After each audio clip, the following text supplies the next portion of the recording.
Olá, o Congresso tem até o dia 22 de dezembro para aprovar o orçamento de 2019. Um ponto que tem gerado polêmica entre os parlamentares é a classificação de alguns gastos sociais como despesas condicionadas, que dependem da aprovação de crédito adicional no ano que vem. Com o fim do ano se aproximando, a discussão do orçamento de 2019 tem movimentado o Congresso. A lei orçamentária anual define pontos estratégicos de gestão e a sua aprovação em um momento de transição de governo pode ser algo ainda mais complicado. Está tendo uma renovação tanto no Poder Executivo quanto no Poder Legislativo. Muitos dos parlamentares que estão aprovando o orçamento de 2019 não estarão na casa no ano que vem.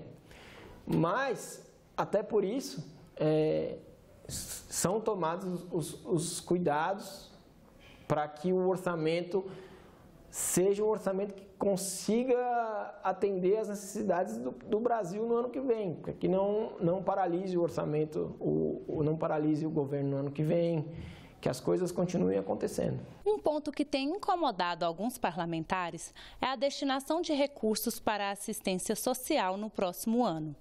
Além do corte feito na verba para esses serviços, mais de 46,5 bilhões de reais do Sistema Único de Assistência Social foram incluídos pelo governo como despesas condicionadas.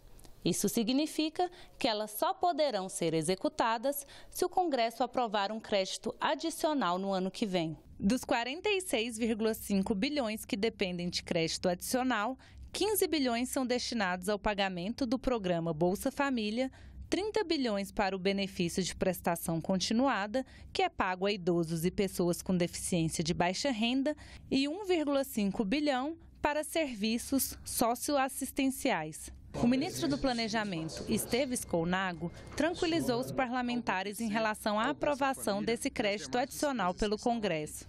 São despesas meritórias. Não há qualquer parlamentar que não as entenda como meritórias. Então, são despesas que terão uma aprovação tranquila ou facilitada dentro do Congresso Nacional. Então, isso também foi uma preocupação que nós tivemos.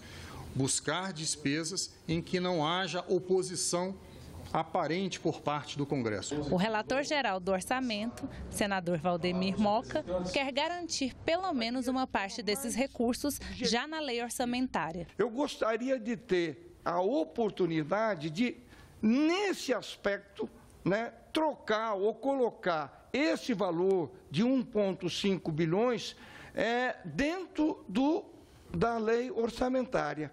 Porque aí nós estamos garantindo, no mínimo, o funcionamento desses serviços. Eu acho que seria uma forma do Congresso ou dessa comissão responder minimamente a essas questões sociais. Quase 10 mil emendas já foram apresentadas ao projeto de lei orçamentária. A votação final está prevista para 20 de dezembro, na última sessão do Congresso, em 2018. E o presidente Eunício, ele tem a intenção, já declarou que só termina o ano com a lei orçamentária aprovada.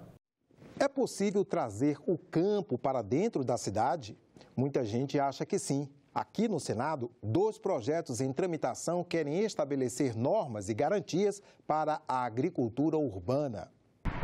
O Plano Piloto, no coração de Brasília, tem como uma de suas marcas as grandes áreas verdes entre os prédios residenciais, espaços com imensos gramados e algumas árvores. Mas um grupo de moradores decidiu dar um destino diferente à paisagem vista da janela. Quando a gente percebeu que a gente tinha um grupo comunitário que poderia fazer alguma coisa junto e teve que escolher um projeto. E aqui, então, a gente escolheu o projeto da horta.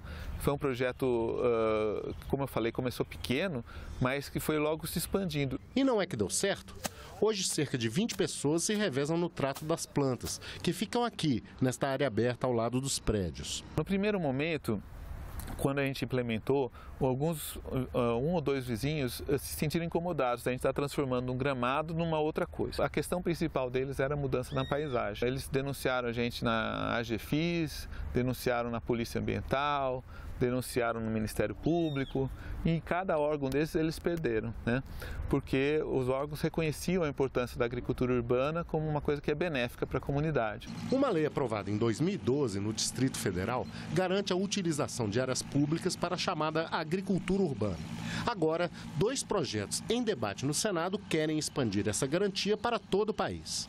Esses projetos permitem aos agricultores urbanos acesso a financiamentos e a assistência técnica. Para que a gente estruture uma política nacional, a gente precisa saber o que a gente quer, né, ter clareza de quais são os atores que serão envolvidos nesse processo de implementação dessa política e quais são os recursos alocados para ela. Existe um grupo de produtores urbanos, né, assim, que seriam o equivalente a um produtor rural na área urbana, que eles são meio que esquecidos pela legislação, então eles têm dificuldade de acesso a crédito, às políticas públicas de assistência técnica. Nós estaríamos dando a possibilidade desse agricultor urbano ter acesso por exemplo, ao Programa Nacional de Financiamento da Agricultura Familiar.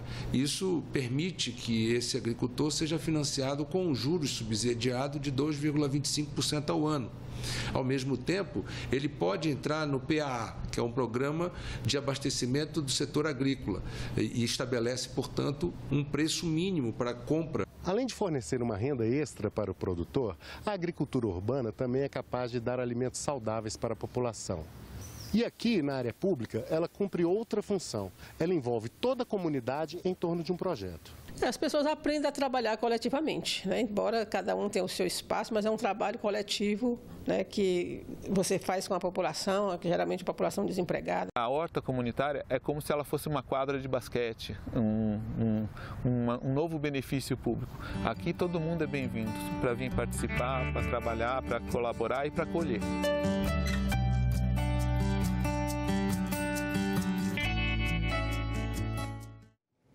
O projeto do senador Eduardo Braga está pronto para votação na Comissão de Agricultura e Reforma Agrária. Mas um requerimento na comissão pede que essa proposta tramite em conjunto com o projeto do deputado Padre João, aprovado ano passado pela Câmara, que também trata da agricultura urbana. O requerimento é do senador Eduardo Amorim, relator desse segundo projeto na comissão. O mundo das ciências exatas ainda é pouco explorado pelo público feminino. Levantamento da Unesco aponta que, em cursos de engenharias, a participação de mulheres é de 20%. Nos de tecnologia da informação, o número é ainda menor, apenas 10%. Já nos corredores, podemos ver a predominância de homens. O público masculino é maioria nos cursos de engenharia aeroespacial, automotiva, eletrônica e de energia. Mas isso não foi empecilho para Samara Cristina. A estudante conta que sempre quis ser engenheira, mas não imaginava o baque que sentiria ao entrar na universidade. Eu fiz uma matéria que eu lembro muito bem, eu era a única menina na turma no laboratório, era um laboratório de 12 pessoas, eu era a única mulher, incluindo o professor que também era homem. E todo dia eu ouvia piadinha sobre o fato de eu não conhecer alguma peça porque eu era mulher, se era porque eu estava cozinhando em algum momento. Eu lembro de um dia também que eu estava com muita dificuldade de olhar pelo telescópio, de ver uma peça pelo telescópio que era necessário. Eu lembro do professor falar que o trabalho estava muito difícil para mim, porque eu era um pouquinho fraquinha, e pedir para outro menino fazer isso por mim, inclusive fazer a minha parte do trabalho. Então esse dia foi um dia assim, que me marcou muito, que me deixou muito decepcionada com a faculdade em si. Assim como Samara, Jaqueline também escolheu uma área em que o público feminino é escasso. É professora doutora em matemática. E assim, a gente percebe que as mulheres vai diminuindo cada vez mais as mulheres, né, nos ambientes. Assim, na graduação tinha um pouco mais, depois no mestrado menos, doutorado menos, e assim por diante. O representante da Organização das Nações Unidas para a Educação, a Ciência e a Cultura no Brasil diz que o problema é mundial. Se a gente pega a porcentagem de meninas que se formam, né, mulheres se formam nas carreiras STEM, né, que são as carreiras ligadas à ciência, tecnologia, engenharia, matemática, o número é muito aquém do desejado. Então, por exemplo, em engenharias, o número de formandos no mundo todo que são mulheres, apenas apenas 20%.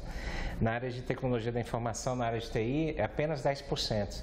Então, isso deixou de ser um imperativo moral e é quase um imperativo de desenvolvimento, um imperativo econômico. O mundo precisa de mais mulheres que sejam físicas, químicas, cientistas. Um projeto do Senado prevê que a base curricular deve buscar estratégias para diminuir preconceitos e barreiras culturais. O objetivo é incentivar a participação do público feminino nas áreas de ciência, tecnologia, engenharia e matemática. De acordo com pesquisa da Unesco, apenas 30% dos pesquisadores do mundo são mulheres. Fábio destaca o que a Unesco tem feito para reduzir as assimetrias de gênero na ciência. A Unesco tem empregado programas mais proativos, né, no sentido de fazer o pagamento de bolsas, fazer mentorias desde cedo, permitir que elas alcancem cargos de chefia, de direção. E a estudante Samara lembra alguns pontos que precisam ser repensados. A falta de incentivo dos professores em fazerem as meninas verem que elas são capazes sim de cursarem a engenharia, e também o fato da engenharia ser vista muito como um curso muito de exatas, um curso que é muito pesado, um curso que é muito cálculo, sendo que as mulheres têm total capacidade de fazer aquilo que os homens fazem perfeitamente. Inclusive aqui no campus a gente aguenta a mesma barra que eles todos os dias, não tem diferença. Ficamos por aqui. Você pode rever as reportagens desta edição na nossa página na internet senado.leg.br/tv. Obrigado pela companhia e até a próxima.